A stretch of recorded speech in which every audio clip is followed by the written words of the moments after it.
अस्सलामुअलैकुम व्यूअर्स। आज हम स्टार्ट करने जा रहे हैं केमिस्ट्री का फर्स्ट चैप्टर। क्लास 9 की केमिस्ट्री है, इंट्रोडक्शन टू केमिस्ट्री। इससे जो है सेक्शन बी में हर साल एक सवाल लाजमी आता है, या तो वो आपसे सिर्फ डेफिनेशन पूछ लें केमिस्ट्री की और उसके ब्रांचेस के नेम पूछ लें, या फिर वो डिफाइन द फॉलोइंग करके आपसे जो है आप ब्रांचेस ऑफ केमिस्ट्री पूछ सकते हैं, या फिर हमारे पास इसके आगे जो फर्दर टॉपिक्स हैं उसमें से क्वेश्चंस आते हैं। तो आज हम इसमें से स्टार्ट करेंगे। सबसे पहले डेफिनेशन ऑफ केमिस्ट्री।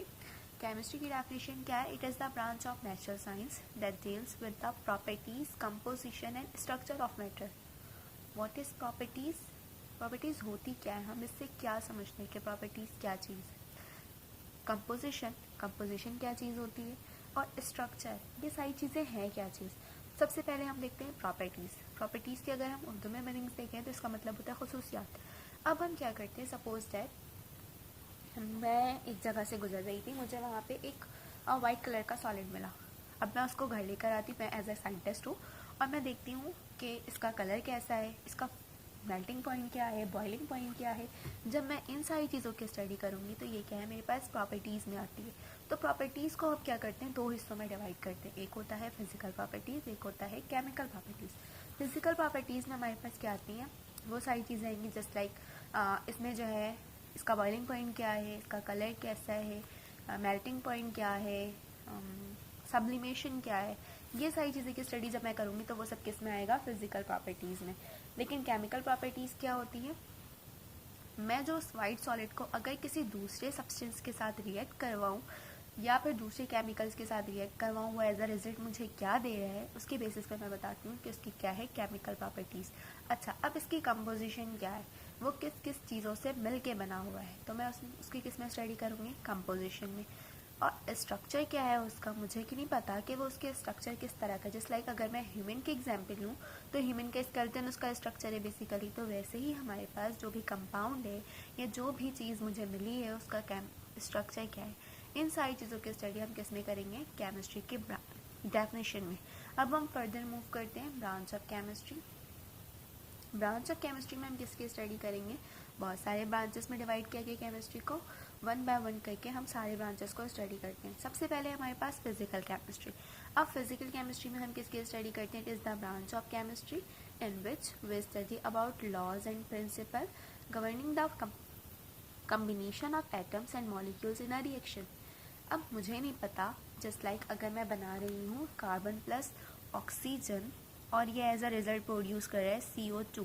अब मुझे किस कंपोजिशन में कार्बन चाहिए, किस कंपोजिशन में ऑक्सीजन चाहिए, या हम ये कह सकते हैं कि कितने अमाउंट में मुझे कार्बन चाहिए और कितने अमाउंट में ऑक्सीजन चाहिए, जो एज अ रिजल्ट मेरे पास कार्बन डाइऑक्साइड बने। तो ये सारी चीज़ें अगर मैं स्टडी कर रही हूँ तो किस में स्टडी करूँगी, केमिस्ट्री की कौन सी ब्रांच में स्टडी करूँगी, फिजिकल केमिस्ट्री में। अच्छा, अब हम आगे चलते हैं, हमारे पास है ऑर्गेनिक केमिस्ट्री। ऑर्गेनिक केमिस्ट्री जो है, केमिस्ट्री एक ऐसी ब्रांच है जिसमें हम किसकी स्टडी करें, हाइड्रोकार्बन्स की स्टडी करें। हमारे पास हाइड्रोकार्बन्स क्या होते हैं, हाइड्रो मीन्स हाइड्रोजन और carbon means carbon. Just like हमारे पास जितने भी ऑर्गेनिक कंपाउंड है, जस्ट लाइक अगर मैं लिखूँ मीथेन, CH4, ये किसके एग्जाम्पल में आ जाता है मेरे पास, ऑर्गेनिक केमिस्ट्री या हाइड्रोकार्बन में। अब मैं यहाँ पे देखूँ कि मैं इसमें क्या कह रही हूँ कि हाइड्रोकार्बन की स्टडी करेंगे या कार्बन कंपाउंड की स्टडी करेंगे, लेकिन हम इसमें कौन से कार्बन कंपाउंड की स्टडी नहीं करेंगे, हमारे पास carbon dioxide, carbon monoxide, carbonates, bicarbonates, इन सारी चीज़ों की स्टडी हम ऑर्गेनिक केमिस्ट्री में नहीं करेंगे। ऑर्गेनिक केमिस्ट्री में हम किसकी स्टडी कर रहे हैं, हाइड्रोकार्बन्स की स्टडी कर रहे हैं, लेकिन एक्सेप्शंस हैं कि हमारे पास जो carbon dioxide, carbonates, bicarbonates, carbon monoxide है, ये सब की स्टडी हम ऑर्गेनिक केमिस्ट्री में नहीं करेंगे। आगे चलते हैं, आगे हमारे पास है इनऑर्गेनिक केमिस्ट्री। इनऑर्गेनिक केमिस्ट्री क्या है, ये भी जो है केमिस्ट्री की एक ब्रांच है जिसमें हम किसकी स्टडी कर रहे होते हैं, जितने भी कंपाउंड्स हैं उन सारे की स्टडी कर रहे होते हैं। अब ये इनऑर्गेनिक में जो है हमारे पास उस कंपाउंड की स्टडी कर रहे होते हैं हम जो नॉर्मली हमें नॉन लिविंग ऑर्गेनिज्म से ऑब्टेन होती है। जस्ट लाइक कोई मिनरल सोर्स से हमें कोई कंपाउंड मिल रहा है या कुछ मिल रहा है, तो हम इसकी स्टडी किस में करेंगे, इनऑर्गेनिक केमिस्ट्री में। अब है एक next branch, that is analytical chemistry. Analytical chemistry में हम क्या स्टडी करेंगे, किसी भी चीज़ की काइंड, क्वालिटी या क्वांटिटी। जस्ट लाइक अगर मैं एक रिएक्शन देख रही हूँ तो उसमें जो है कौन से कंपाउंड रिएक्ट कर रहे हैं, आया कि वो सॉलिड स्टेट में है या लिक्विड स्टेट में, उसकी क्वालिटी क्या है, कितने % कंसनट्रेटेड है, या फिर उसकी क्वांटिटी क्या है। इन सारी चीज़ों की जो स्टडी मैं करूँगी वो किस में करूँगी, एनालिटिकल केमिस्ट्री में। तो इसकी डेफिनेशन क्या है, it is the branch of chemistry which deals with the study of the matters and the techniques involved to determine the kind, quality and quantity of various components in a given substances. Next branch है हमारे पास biochemistry. अब biochemistry, bio means life होती है, chemistry means chemistry, मतलब हमारी जितनी भी life living organisms के अंदर केमिस्ट्री है, डाइजेशन, मेटाबॉलिज्म, ये सारी चीज़ें क्या है, बेसिकली केमिकल यूज़ हो रहा होता है और वो सारी चीज़ें यूटिलाइज हो रही होती है। तो इसकी जो हम स्टडी करेंगे वो किस में स्टडी करेंगे, बायोकेमिस्ट्री में। तो क्या है, it is the branch of chemistry that deals with the compounds of living organism I plant and animal and their metabolism in living body. अब हमारे पास नेक्स्ट ब्रांच है that is industrial chemistry.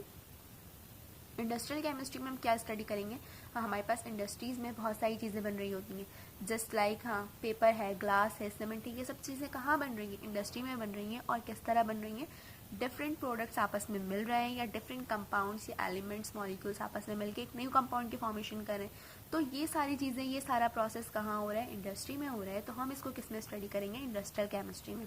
It is the branch of chemistry that deals with the study of different chemical processes involved in chemical industry. For example, the formation of synthetic product like glass, cement, paper, soda ash, etc. Next branch है हमारे पास chemistry की, that is nuclear chemistry. Nuclear means that कि हम किसी भी nuclei की study करेंगे या किसी भी एटम के न्यूक्लियस की स्टडी करेंगे।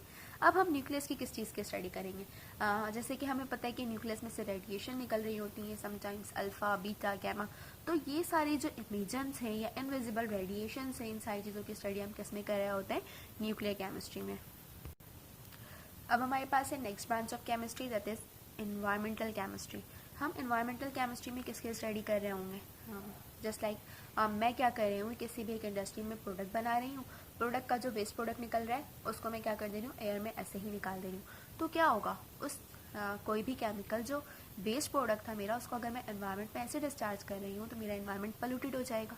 तो हम जो एनवायरनमेंट में केमिकल इंट्रैक्शंस या केमिकल मटेरियल के इंट्रैक्शंस की स्टडी कर रहे होते हैं, उसको हम किस में कर रहे होते हैं, एनवायरमेंटल केमिस्ट्री में। तो इसकी डेफिनेशन क्या है, it is the branch of chemistry that deals with the study of the interaction of chemical material and their effect on the environment of animals or plants.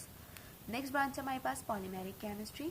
Polymeric chemistry क्या है हमारे पास, पहले हम समझते हैं कि पॉलीमर्स क्या होते हैं। पहले हमारे पास होता है मोनोमर, जो कि सिंपल यूनिट होता है। मोनोमर, मोनो मतलब होता है वन मतलब होता है यूनिट। अगर किसी चीज़ की एक यूनिट है तो हम उसको क्या कहेंगे, ये क्या है, मोनोमर है।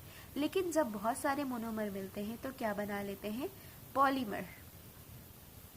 अच्छा, जब मोनोमर कन्वर्ट होते हैं पॉलीमर में तो इस प्रोसेस को हम क्या बोलते हैं, पॉलीमराइजेशन। और इसकी जो स्टडी कर रहे होते हैं वो हम केमिस्ट्री के किस ब्रांच में करते हैं, पॉलीमेरिक केमिस्ट्री में। तो हम इसकी डेफिनेशन देखते हैं, it is the branch of chemistry that deals with the study of polymers, the product obtained through the process of polymerization just like plastic, fiber, paper. Plastic के एक एग्जाम्पल हम लेते हैं PVC, पॉलीविनाइल क्लोराइड। इसमें क्या होता है, हमारे पास विनाइल क्लोराइड जो है वो बहुत सारे कंबाइन होकर क्या बना देते हैं, पॉलीविनाइल क्लोराइड। तो इस तरह जो है हमारा एक टॉपिक कवर हो गया, केमिस्ट्री एंड इट्स ब्रांचेस। अब हम नेक्स्ट वीडियो में मिलेंगे, उसमें हम स्टार्ट करेंगे कोई दूसरा topic. Thank you for listening.